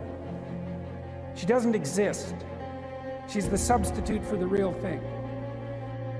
But the dichotomy that you're talking about is very tricky, because there's a sacrificial element in maturation, right? You have to sacrifice the pluripotentiality of childhood for the actuality of a frame. And the question is, well, why would you do that? Well, one reason is it happens to you whether you do it or not. You can either choose your damn limitation, or you can let it take you unaware when you're 30, or even worse, when you're 40. And then that is not a happy day. I see people like this, and I think it's more and more common in our culture, because people can put off maturity without suffering an immediate penalty. But all that happens is the penalty accrues, and then when it finally hits, it just wallops you. Because when you're 25, you could be an idiot. It's no problem. Even when you're out in a job search, it's like, well, you don't have any experience and you're kind of clueless. It's, yeah, you're young. It's no problem. That's what young people are like, but they're full of potential. Okay, well, now you're the same person at 30. It's like people aren't so thrilled about you at that point. It's like, what the hell have you been doing for the last 10 years? Well, I'm just as clueless as I was when I was 22. It's, yeah, but you're not 22. You're an old infant, right? And that's an ugly thing, an old infant. So, part of the reason you choose your damn sacrifice, because the sacrifice is inevitable, but at least you get to choose it. And then there's something that's even more complex than that in some sense, is that the problem with being a child is that all you are is potential, and it's really low resolution. You could be anything, but you're not anything. So then you go and you adopt an apprenticeship, roughly speaking, and then at least you become something. And when you're something, that makes the world open up to you again. Like if you're a really good plumber, then you end up being far more than a plumber, right? You end up being a good employer. If you're a really good plumber, well, then you have some employees, you run a business, you train some other people, you enlarge their lives, you're kind of a pillar of the community, you have your family. Once you pass through that narrow training period, which narrows you and constricts you and develops you at the same time, then you can come out the other end with a bunch of new possibility at hand. And Jung talked about that. He thought that part of the proper path of development in the last half of life was to rediscover the child that you left behind as you were apprenticing. And so then you get to be something and regain that potential at the same time. Very, very smart. Well, he was very, very smart. So that's a very wise thing to know. So, yeah. Sacrifice. You get to pick your damn sacrifice. That's all. You don't get to not make one. You're sacrificial whether you want to be or not. That's a good thing to know as well.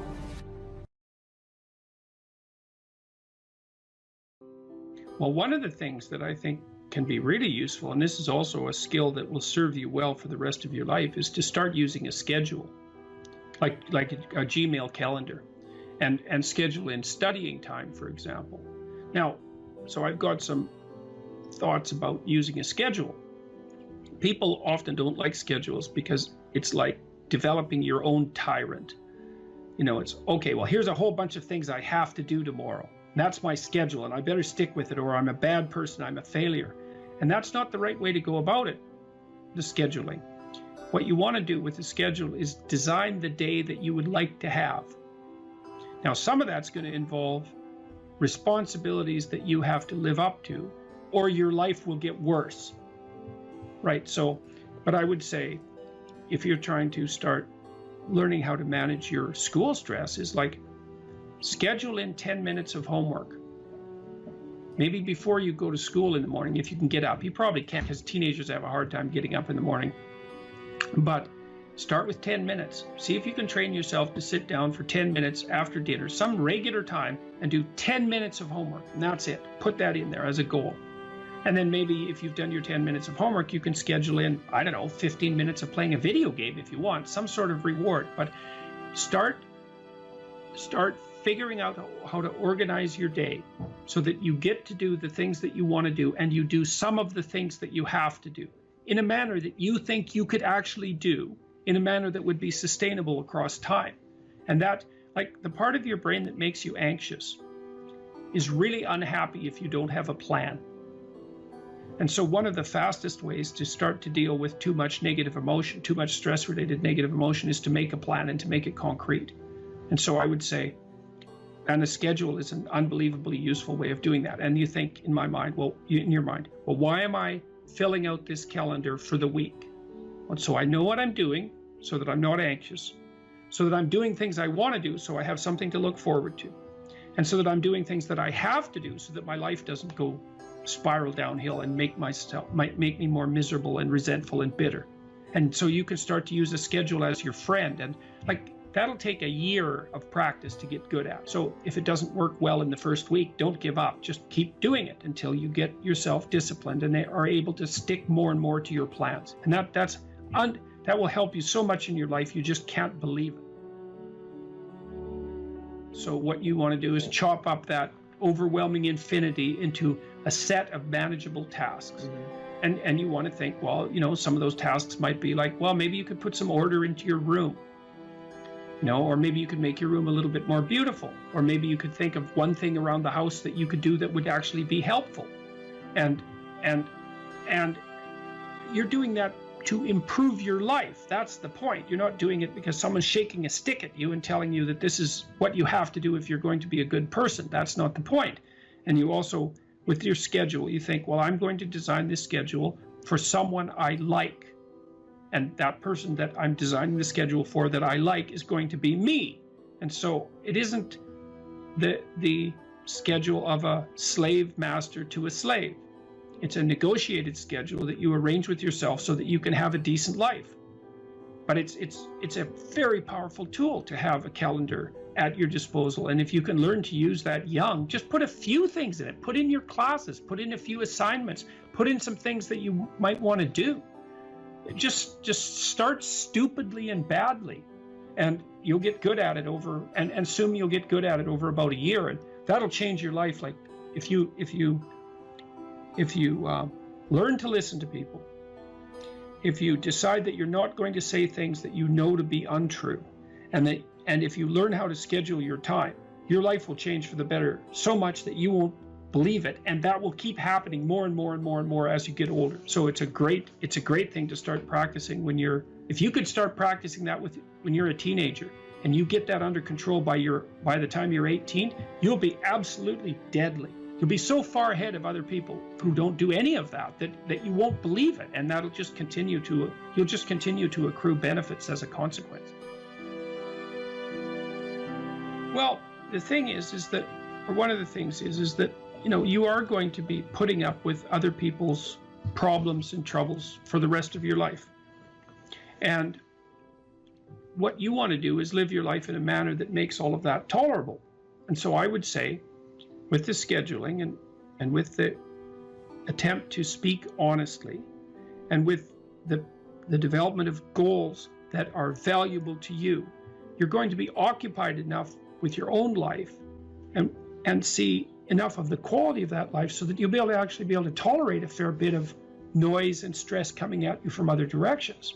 And I would also say that the more that you put yourself together in the manner that we've already discussed, the better other people will treat you, and the less unnecessary suffering and distress that you're going to encounter.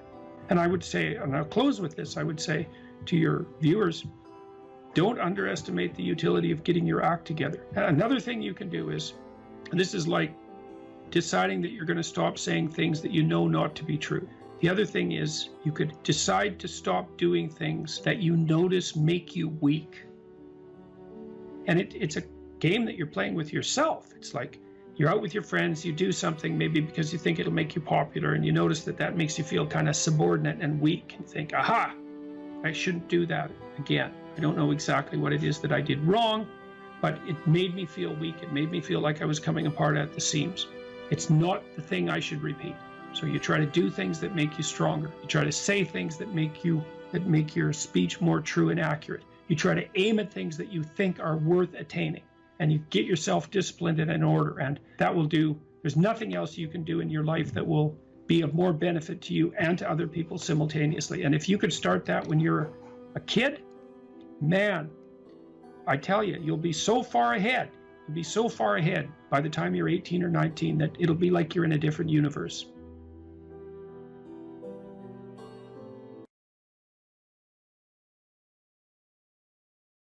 Well, so you're moving from point A to point B in your little circumscribed world. You've made everything invisible. And as long as that works, then your theory's good enough. It's accurate enough. It's true enough. You're in your little paradise.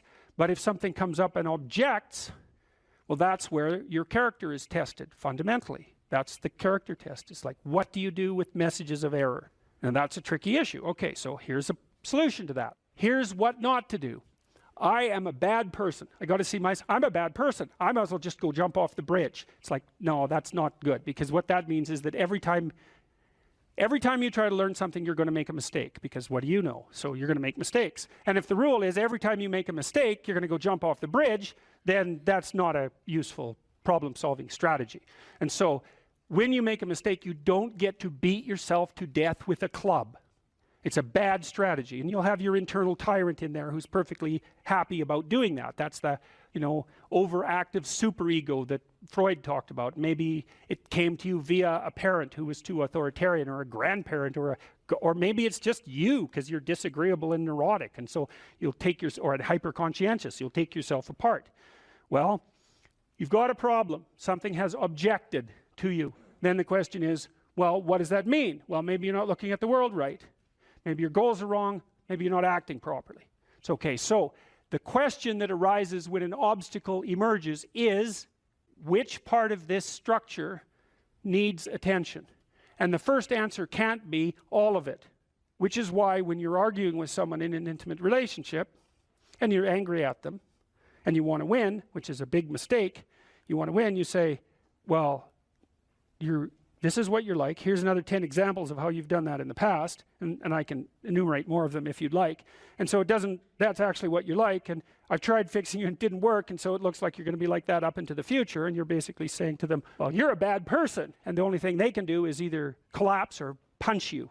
And punching you is actually better than collapsing. You know what I mean? It's such a counterproductive way of arguing. You don't leave the person any out. And so maybe, well, they're civilized, so it doesn't get physical. Well, maybe that's good and maybe it isn't. But then they end up either really not happy with you in a way that they will manifest the first possible opportunity they get, or they have to go off in the corner and cringe. It's like, great, you won. It's like now your partner's either hates you or is cringing. It's great. That's a real good victory, man. Rack up about 100 victories like that and you'll be in divorce court and spending $250,000 while being miserable about it. Yeah. So anyway, something objects to you and you think, okay, well, I need to take myself apart, right? Because there's a piece that's broken somewhere. And then you might think, well, let's assume it's a little piece to begin with. That's the right mechanism. It's like, okay, you got a C-. That doesn't prove that you're stupid. Now, it implies that you might be stupid, but it doesn't, right, really, it does, and that's why you don't want to look at it. Maybe it implies that you're lazy, or implies that you're ignorant, or like it implies all sorts of terrible. Might imply that you're a bad person even. But you don't want to leap to that, and that's sort of the proclamation of innocence before guilt. Assume that you're the least amount of reprehensible and ignorant possible. And so then you look at the micro routines. It's okay, well, I got a C- in this course. Maybe I should study for that course 15 minutes more a day for the next 3 months. And then you ask yourself, do you think you could do that? No, I'm too useless. Okay, how about 15 minutes every second day? You think you could do that? You put it in your schedule, like 15 minutes every second day in the morning. And that's, well, you think, well, what's wrong with me? Well, I'm not very good at managing my study schedule. That's not quite down here at the behavioral level, but it's pretty close, because what you can take an action. You can open up your schedule and you can say, oh, I'll mark 15 minutes aside. Then you can practice doing that. It's pretty low level in the hierarchy. It means, well, you're still not a horrible person. You just got to polish up your work ethic. And so what you want to do is you want to, it's like the old adage, you got to stand up for yourself, but you don't want to make unnecessary enemies. That's a really good thing to know. It's like, shut the hell up most of the time, but now and then you don't shut up because it's time to say something. You don't want to make unnecessary enemies, though. Well, you don't want to take yourself apart any more than is absolutely necessary. Start little, and you do that with people around you too. Like if you have a child, and the child does something that isn't right, then you think, okay, minimal necessary intervention. What can we do to decrease the probability that that's going to occur in the future? And that's a good thing to know with children. It's also a good thing to know with your partners. You're having an argument with them. It's like, okay, what the hell do you want? What's the minimum thing you can request from them that would satisfy you? And the evil part of your soul is going to be, I want them cringing in a corner. It's like, yeah, get that stuff under control, man. See if you can figure out what that person could offer you that would be minimal that you would accept. And then tell them that. It's like, here's the words I would like you to say in the apology I would like you to formulate, assuming that you think you did something wrong. We have to argue about that because maybe you didn't. But if you did, I want to specify it precisely and narrowly, and I want to give you an escape route. And you might only be able to do it badly because you're still mad. So you apologize half-heartedly. It's like you get a pat on the head for that. Good. Next time it'll be 51% not half-heartedly, right? So it's careful training. It's careful training of yourself and other people with the goal in mind, but also with the least amount of harshness possible. And then the other thing to do as well, and this is also true for you, and this is something I learned from studying the behaviorists, is like watch the people around you like a hawk. Whenever they do something that you think is good, you tell them. That's wisdom, man. You'll get so far with that you cannot bloody well believe it, because most people, they're afraid of any number of things, but one of the things they're really afraid of is that now and then they'll creep out of their cynical shell and try to do something good. It's like they're popping out this thing that's unbelievably vulnerable. They'll try to do something good and creep right back into their persona, and they'll look around, see if anyone noticed, and sometimes they'll get punished for it, and then they won't do it again. So don't do that. But then now and then you think, hey, I saw you do this. That was actually pretty good. And they think, oh, wow, someone noticed. It's like, wow. And then they'll think, yeah, I could do that again. And if you want to live with someone for a long period of time, I would say every time they do something that you would like them to do more of, number one, notice. Number two, tell them, right? Because I know you don't want to, because you really want to dominate them. And you don't want them thriving, because then they'd be competition to you, and you wouldn't be able to go complain to your mother about what a miserable partner you have, and you know how delightful that is. So you have to forego all that pleasure if you actually helped your person develop. So you got to get over all that. It's really annoying. So you've got this person pegged as, yeah, you're stuck with them, and maybe it's the best you can do, but you got one eye open. And then every time they do something good, you don't want to notice, because if that elevated them a little bit, you wouldn't be able to feel so resentful and miserable and keep your eye open for the next possible affair. And that is what people are like. That is what people are like, and that's what you're like too. That's what people are like. So you got to decide if that's what you want, or you want to help the person that you're with grow. Now it's dangerous because they might outshine you. Well, good. Then you have someone to compare yourself to. That'd be a good deal. It's really rough with kids, because parents will stop their children from succeeding beyond them. They get jealous. And then they'll put them down. And then they have kids that do not like them, and they'll pay for it.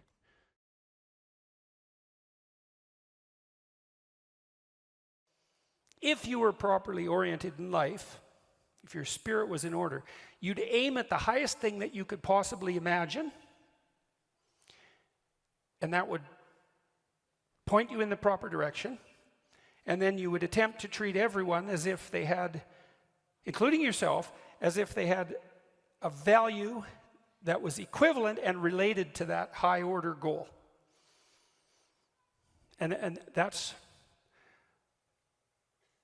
right. Like, why would you aim at anything other than the highest good you could imagine? It's like, why bother? Almost by definition. If you're going to aim, you might as well aim at what's good. If you're going to aim at what's good, you might as well aim at what's best. And maybe if you aimed at what was best and you managed to progress towards that, it would even be better if you could take everybody along for the ride. And even if you're too cynical and bitter and faithless and nihilistic to think that's a good idea, you can at least see the logic in it and the utility in it, the beauty in it. I'll give you another example. In the story of Exodus, there's a scene before Moses is called on by God to act as a leader of his people. And it's very interesting because the story lays out how you become a leader, like an actual leader, not a tyrant, not someone who's manipulating, not someone who's out for himself, but an actual leader. And that's a very difficult thing to get right. So in this scene, Moses is out walking along a path and minding his own business, and something sort of glimmers and gleams and glistens in the periphery of his vision, and he takes the time to deviate from his path and to investigate it. Now that's worth thinking about, because it means something like this. You know, you're going about your business, and something captures your attention, something captures your interest. And that's an interesting way of thinking about it too. Something captures your interest. And that's sort of how what's interesting makes itself manifest. You can't exactly choose what you're interested in. It sort of chooses you. And then you can decide whether or not you're going to pursue it or not, or ignore it, and you can decide how seriously you're going to pursue it. But you know perfectly well, you know this from being in school, even if you know you should study for a test, if you're not interested in the subject, it's virtually impossible. You can beat yourself with a stick and you can force yourself to do it, but you're going to fight yourself, and you're probably not going to do that great a job. Depends to some degree on your discipline. Whereas if you're interested in it, it captures your attention, and then you pursue it, it's no problem. You enjoy it, like it engrosses you, and it's much easier to learn and to remember. And that's a real mystery, right? I mean, that's the sort of mystery that if you think about with any degree of seriousness, shows you how the world is constructed in a manner that's unlike what you might think. That things call to you. People often wonder how they should decide what to do with their life. And one answer to that is, well, you should see what interests you. You should pay attention to that. And there's kind of two parts to that, because things that interest you, they come in two flavors. One is positive. You're interested and engrossed. There's something you love, some opportunity that beckons, some doors that open, and you can see them, and you're eager and enthusiastic to move in that direction. And you find yourself compelled and motivated and enjoying what you're doing. And then there's problems that interest you, and that's more negative. You'll have something that's bothering you, obsessing you, that you can't get rid of, some problem that is paramount. It might be personal, it might be conceptual, it might be political. It's the axe you're inclined to grind. And it's kind of arbitrary too, because there's a million things in the world you could be worried about that could bother you, that could make themselves manifest as problems, but there's a small subset that are apparently your problem. And people will ask you, your wife will ask you, what's your problem? And that's a good question. What is your problem? And you might think, well, I don't want to have any problems. It's like, well, good luck with that, first of all. And second, it's not so obvious that you'd rather not have any problems because, well, then what would you do?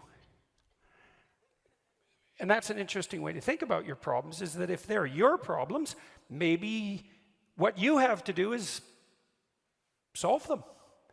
And you might think, well, I don't know how. It's like, yeah, if you knew how, it wouldn't be a problem. Right, so you have to sort yourself out to solve the problem. You'd have to learn way more than you know to solve the problem. You'd have to become way more than you are to be the person who could address that problem. But then you could see if addressing the problem calls you to be the person that you could be, well, then the problem is an opportunity too. And so then you might think, well, destiny calls to you in the form of opportunities that beckon and problems that compel. And you could take those problems on as your obligation and responsibility, and you could pursue your interests with some degree of seriousness, and who the hell knows where you'd end up. Well, the Exodus story tells you. Moses goes off the path to pay attention to this phenomenon that captures his interest. Phenomenon, the word is from a Greek word, phanisthai, which means to shine forth. And things do that in the world all the time. They capture your attention. That's what happens when you fall in love. Something shines forth. You don't choose that. It happens to you, weirdly enough. What happens to you? Well, who knows? And who knows what's behind it? It's not random. That doesn't mean it's comprehensible. So Moses goes and checks out this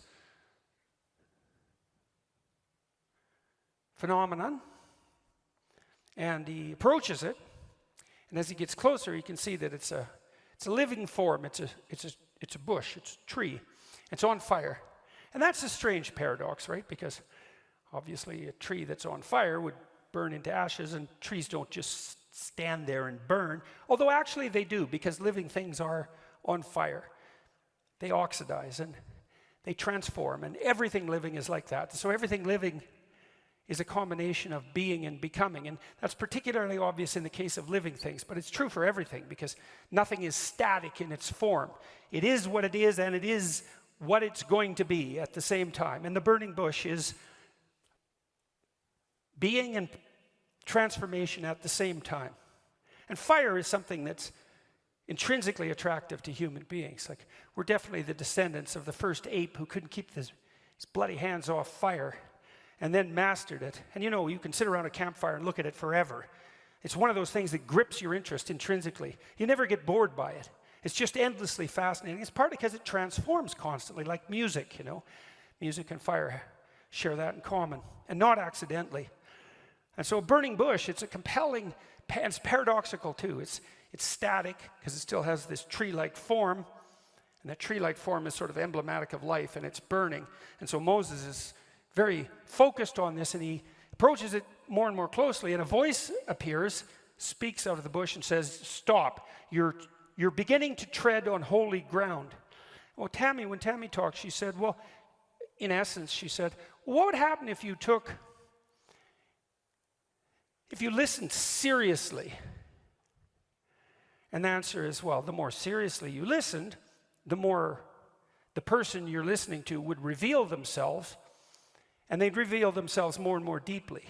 And that would be true whether you're listening to your wife or your husband or your friend or whoever you're listening to, because people will tell you everything, including all sorts of things you don't want to know, if you listen. And so you might come to understand that if people aren't telling you, then you're not listening. And if the people around you aren't that interesting, it's because you're not listening. If you were listening, they'd be so interesting you wouldn't even want to be anywhere near them. The people are no shortage of interesting, because people are crazy and strange and demented and peculiar, and they're full of twists and tangles and snakes. And if they tell you what they're really up to, man, it's interesting. I worked with this crazy psychologist. He used to put jokes on his multiple choice tests. He was a really eccentric guy, but I really liked his courses. He taught a course on creativity, and he was also a prison psychologist, and he was an eccentric guy, and he for some reason liked me, and maybe because I was eccentric too, and he invited me to go out to the Edmonton maximum security prison with him a couple of times, which I did, and that was a very interesting experience because I was trying to figure out what role each individual's behavior bore to the pathology of the group. It was something like that. And I went out there and I met a little guy, smaller than me. I was a little bigger by then. And he was a pretty innocuous guy. And what had happened was I was out in this gymnasium. It looks like a high school, a prison, which is really quite telling in my estimation.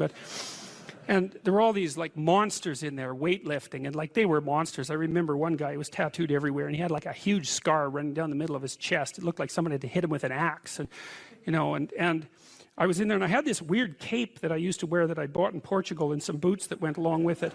And yeah, it was like an 1890s Sherlock Holmes cape, and it was really like it was from the 1890s because this little village was up on a hill. It was a walled city on a hill, and they sold these things, and I don't think they'd changed the style since 1890, and so I thought they were really cool, and so I was wearing that, which wasn't perhaps the most conservative garb to don if you're going to go to a maximum security prison. So anyways, I was in the gymnasium, and the psychologist left. And God only knows, I mean, that's what he was like. And all these guys came around me, you know, and they were offering to trade their prison clothes for my cape. And it was, it was like I was being made an offer I couldn't refuse, you know, and so I didn't really know what to do. And then this little guy said something like that the psychologist sent me to come and take you away or something like that. And so I thought, well, better this little guy than all these monsters. So we went outside the gym through some doors, like school doors. We went outside the gym into the exercise yard, I guess, and we were wandering along, and he was talking to me, and he seemed like a kind of an innocuous guy. And then the psychologist showed up at the door and motioned us back, okay? And so, which was kind of a relief. And so I went into his office, and he said, "You know that guy that you walked out in the yard with?" And I said, "Yeah." He said, he took two cops one night, and he had them kneel down, and while they were begging for their lives, he shot them both in the back of the head. And I thought, see, the thing that was so interesting was that he was so innocuous, right? Because what you'd hope is that someone like that would be very much unlike you, let's say, and certainly wouldn't be like someone innocuous that you'd met. What you'd want is that the guy would be like, you know, half werewolf and half vampire, so you could just tell right away that he was a cold-blooded killer. But no, he was this sort of ineffectual little guy who was certainly not ineffectual if you gave him a revolver and the upper hand. And so that made me think a lot about the relationship between being innocuous and being dangerous. And then another thing happened. I met another guy out there, and then a week or two later I heard that he and a friend of his had held another guy down and pulverized his left leg with a lead pipe, like just pulverized it. And the reason for that was that they thought that he was a snitch, and maybe he was. And that time I did something different. Instead of being shocked and horrified by that, although I certainly was, I thought, how in the world could you do that? Because I didn't think I could do that. Eh? I thought that there was a qualitative distinction between me and those people. And so I spent about 2 weeks trying to see if I could figure out under what conditions I could do that. Like what kind of psychological transformation I would have to undergo to be able to do that. And so that was a meditative exercise, let's say. And it only took about 10 days for me to realize that not only could I do that, that it would be a hell of a lot easier than I thought it would be. And that's sort of where that wall between me and what Jung described as the shadow started to fall apart. And that also was very useful because I started to treat myself as a somewhat different entity because I hadn't been aware up to that point, you know, because I thought I was a good guy. And there's no reason for me to think that, because you're not a good guy unless you've really made a bloody effort to be a good guy. You're just not. It's not easy. And so you're probably a moderately bad guy. And that's a long ways from being an absolutely horrible guy, but it's also a long ways from being a good guy. And so, but I had a little more respect for myself after that, because I also understood that there was a monstrous element to the human psyche that you needed to respect. And that was part of you, that you should regard yourself in some sense as a loaded weapon. It's very useful around children to regard yourself as a loaded weapon, because around children you are a loaded weapon. And the terrible experiences that many children have with their parents are testament to that.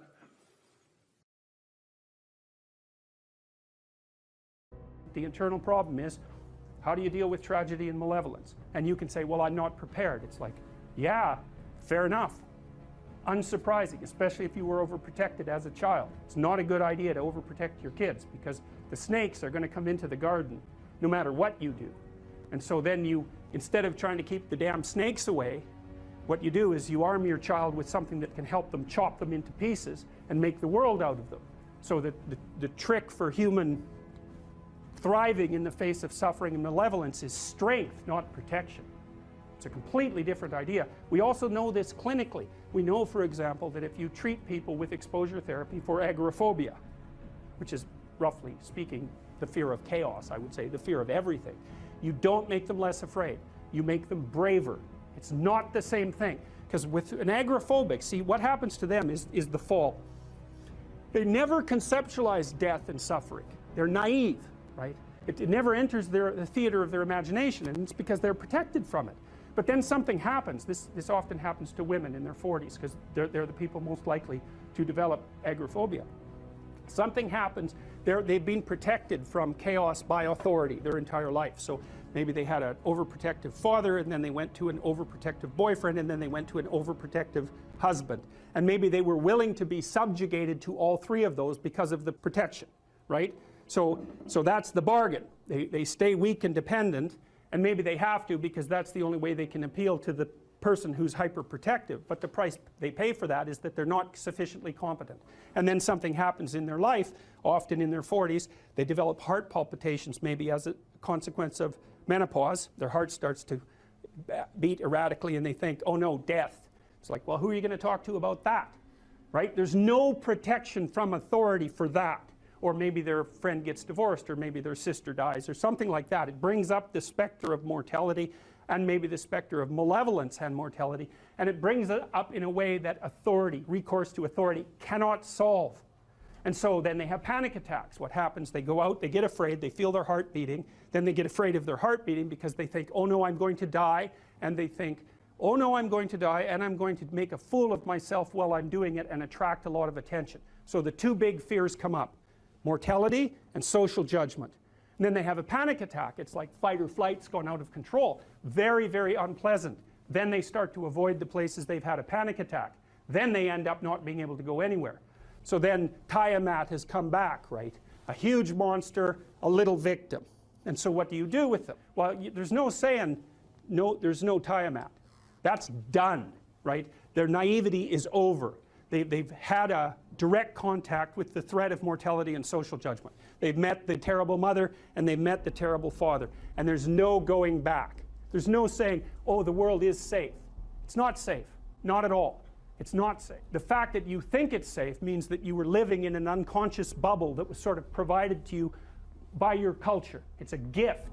And now that's been shattered. And so now what do?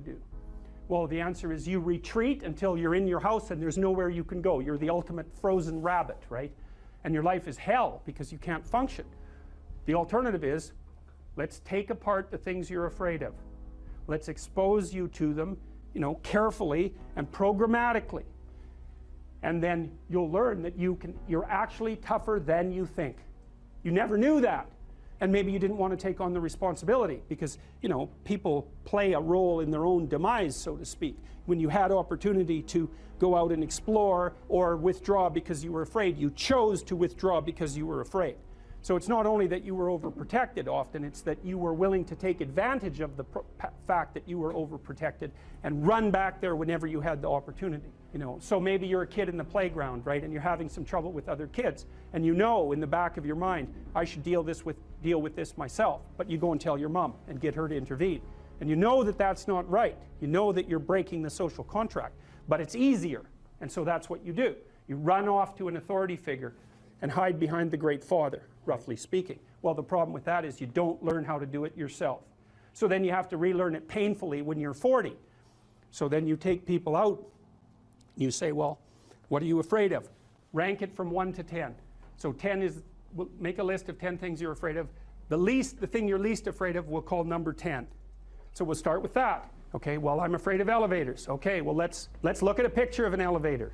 Let's have you imagine being in an elevator. Let's go out to an elevator and let you watch the terrible jaws of death open, because that's how you're responding to it symbolically, right? And you're going to do that at the closest proximity you can manage. You find out, you go do that, it works. You're nervous as hell, especially from an anticipatory perspective. Shaking. You go out, you stop, you watch it happen, and you actually calm down. You do that 10 times and it no longer bothers you. Well, what you've learned that you didn't die, but more importantly than that, you've learned that you could withstand the threat of death. That's what you've learned. And then you move a little closer, and then you move a little closer, and then you move a little closer, and finally you're back in what's no longer the elevator from a symbolic perspective. It's a tomb, right? It's a place of enclosure and isolation. And you learn, turns out I can withstand that. And then you're much more together, much more confident. And that's often one of the things that often happens in situations like that. I've seen this multiple times, is that if you run someone through an exposure training process like that and toughen them up, they'll often start standing up to people around them in a way they never did before, because they wouldn't stand up for themselves before, because they weren't willing to undermine the protection. See, if you're protecting me, I can't bother you, because I can't afford to forsake your protection. So if I'm going to play that game, I'm going to hide behind you, then I can't challenge you. So that's no good, because that's sometimes why people, you see this with guys very frequently, they're still deathly afraid of their father's judgment when they're in their 30s or 40s. It's like, well, why? No, because they still want to believe that there's someone out there that knows. And so they're willing to accept the subjugation, because it doesn't force them to challenge the idea that there's someone out there that knows. Because that's the advantage of having your father as a judge, right? Because he knows. Well, what if he doesn't? What if no one knows any better than you? Well, that's a rough thing. You don't, until you realize that, you're not an adult, right? That's really technically the point of realization of adulthood, is that no one actually knows what you should do more than you do. I mean, it's a horrible realization, because what the hell do you know? It's a terrible realization, and people will often pick slavery, permanent slavery, to the spirit of the Great Father, let's say, over that realization, and it's completely understandable. But the problem with it is that there's more to you than you think, and so if you continue to hide behind that figure, then you never have a chance to understand that there's more to you than you think, far more to you than you think. Maybe there's enough to you so that you can actually withstand the threat of mortality without collapsing. Maybe even withstand the threat of malevolence without collapsing. Who knows? It's certainly possible. And it's not an abstract question. It's exactly the sort of question that you address in the psychotherapeutic process. It's always the question that you address. And the answer is often in the affirmative, because people can get unbelievably tough. And you know that because people work in emergency wards in hospitals, right? Or they work in palliative care wards, or they work as mortuary assistants. I mean, these people have bloody rough jobs, you know, or they're on the front line of police investigation into, you know, heinous child abuse crimes, and so they're confronting malevolence on a regular basis. And, you know, those are very stressful jobs, but people do them. And some people do them without even being damaged by them, although that's a harder thing, because you can see horrible things, you know, things you'll never forget.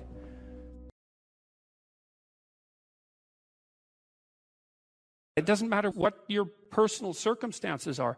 There's always something that isn't right near you, isn't correct, isn't laid out properly, that you could just fix if you wanted to. There's no shortage of opportunities to do that. You can do that in your own mind. You can do that in your own room. You can do that in your own household, in your local community. And maybe if you get good at doing it at all those levels, then you can start to look beyond that. If you adopt an attitude that the role that you should play is to make things better wherever you are, however you can, that what would actually happen would be that things would get better wherever you are.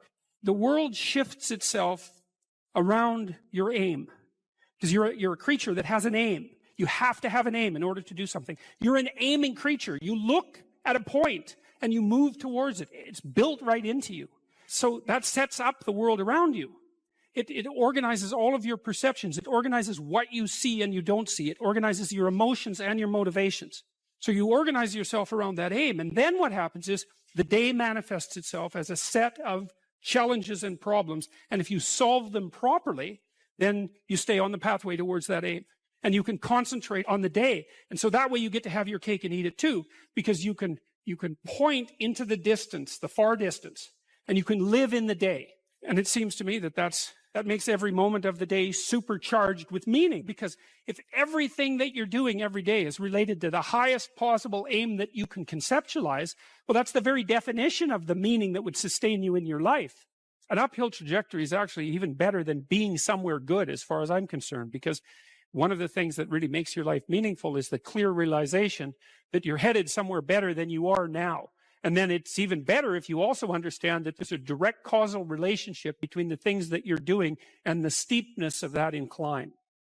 There's two modes of being in the world, right? There's one where you adopt the responsibility for living properly, for being properly, and you make the sacrifices necessary for doing that, and then everything will flourish properly.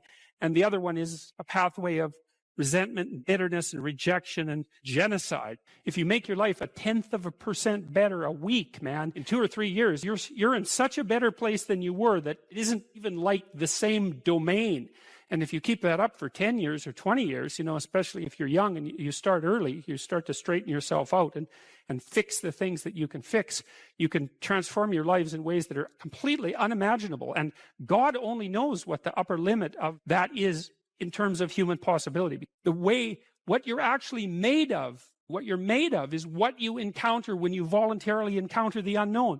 And so the more you voluntarily encounter the unknown, the more you get made of. And the more you get made of, the more there is to you. And then the more you're good at encountering the unknown and restructuring order and calling forth proper order out of the potential of being. And God, you got to think, why wouldn't you do that since you can do that? The fact that you're fragile is actually a precondition for your heroism, because if you weren't fragile, then there'd be nothing heroic about doing something difficult, right? Because if you couldn't be hurt or damaged or defeated or end up in failure, then where's the moral courage in the endeavor? It has to be that the fragility is built into the courage. People denigrate the opportunities that are right in front of them. And there's no reason to do that, because what's right in front of you is the majesty of being. That's what's right in front of you. It's inexhaustibly complex and full of potential. And there's no reason to assume that wherever you happen to be isn't as good a starting place as anywhere else. Well, I know some people have terrible, terrible lives. They're in situations that are absolutely unbearable. But I also do know that even situations like that can be made a hell of a lot worse by the worst kind of attitude. That's for sure.